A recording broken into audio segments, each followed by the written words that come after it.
पुराच्या परिस्थितीनं शेतकरी पूर्णतः उद्ध्वस्त झालेला आहे आणि अशा परिस्थितीमध्ये सरकारनं जी काही मदत दिलेली आहे ते सातत्यानं ओरड होते की ही मदत जी आहे ती तुटपुंजी आहे, आणखी मदत मिळाली पाहिजे, एकरी किमान 50,000 रुपयाची मदत जी आहे ती मिळाली पाहिजे, अशा प्रकारची ओरड जी आहे ती शेतकरी करतात। आणि अशा परिस्थितीमध्ये आमदार अभिमन्यू पवार यांनी मदतीचा एक हात पुढे केलेला आहे। सरकार जेवढी मदत देईल तेवढीच मदत त्यांच्या मतदारसंघामध्ये नुकसान झालेल्या शेतकऱ्यांना त्यांनी देऊ केलेली आहे। मला सांगा सर, हे समीकरण कसं आहे, कशा पद्धतीनं तुम्ही NGOला सोबत घेऊन हे मदत निधी उभा करत आहात आणि मग शेतकऱ्यांना उभा करण्यासाठीचा कसा प्रयत्न सुरू आहे?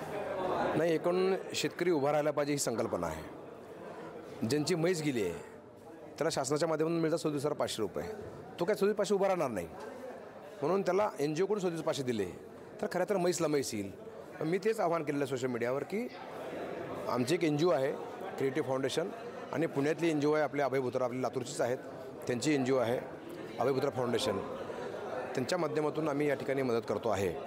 आणि एकूणच तुम्ही पाहाल तर जीवितहानी म्हणजे जिथं मग पशुहानी असेल किंवा जीवितहानी असेल, सरकार जेवढं मदत देतं तेवढी मदत आमच्या NGO मार्फत आम्ही देतो आहे। त्यामुळे एक चांगल्या करते दिलासा या निमित्ताने यांना मिळतो आहे। बैल वाहून गेला 32,000 सरकार देतं आहे, 32ला बैल येतच नाही, मग एक बैल घेऊन शेतकरी करणार आहे काय? त्यामुळं बैलाला बैल मिळावा, म्हशीला म्हैस मिळावी, गायला गाय मिळावी, शिळीला शिळी मिळावी, कोंबड्याला कोंबडी मिळावी, मेंढ्याला मेंढी मिळावी, अशा पद्धतीनं खऱ्या अर्थात शेतकरी उभा राहील।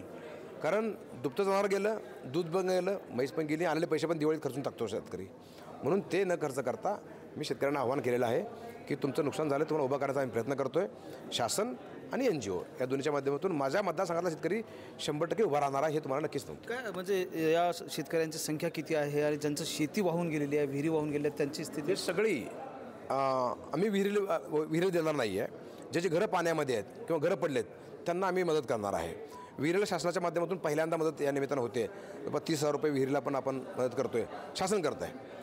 पण जोपर्यंत आमची NGOचा सवाल आहे तोपर्यंत मी तुम्हाला सांगितलं की मनुष्यहानी, बैलाची हानी, म्हशीची हानी, गाईची हानी, वासरू गेला असेल तरी 20,000 रुपये आपण देतो आहे, घरं पाण्यात असतील तरी, हे जे वाहनं आहे ही सगळी शेळ्या असतील, मेंढ्या असतील, कोंबड्या असतील, यांना आपण पैसे देतो आहे। साधारण 1275 शेतकरी आतापर्यंत आयडेंटिफाय झाले आहेत। पण मला आत्ता रात्री काही अधिकाऱ्यांचे फोन आले, काही आमच्या मतदारसंघातल्या त्या बाजूची काही गावं आहेत, निवळ तालुक्यातल्या औसा तालुक्यातली गावं आहेत पण मतदारसंघात नाही आहेत, त्यांचाही खूप आग्रह आहे की साहेब आम्हाला तालुका म्हणून तरी किमान घ्यावं। तसं आमच्या अधिकाऱ्याची सूचना आहे, माननीय रमेश आप्पाची परवानगी घेऊन मी त्यांनाही या निमित्तानं करता येईल का असा एक माझा प्रयत्न चाललेला आहे। महायुतीतले तुमचे सहकारी आहेत मंत्री बाबासाहेब पाटील यांनी असं म्हटलं आहे की शेतकऱ्यांना नाद लागला आहे कर्जमुक्तीसाठीचा।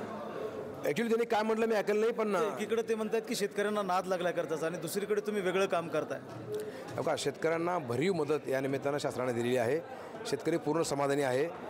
पण बाबासाहेब पाटील साहेब काय बोलले हे मी तर काय अजून ऐकलेलं नाही, कारण आम्ही काल संभाजीनगरलाच होतो, पण त्यांनी खुलासा केल्याचंही मला आता सकाळी पेपरला वाचलं, मी त्यांनी खुलासाही केलेला आहे, त्यामुळे आता पडदा पडला पाहिजे असं माझं मत आहे। महेंद्र जोंधळे, TV9 मराठी, लातूर।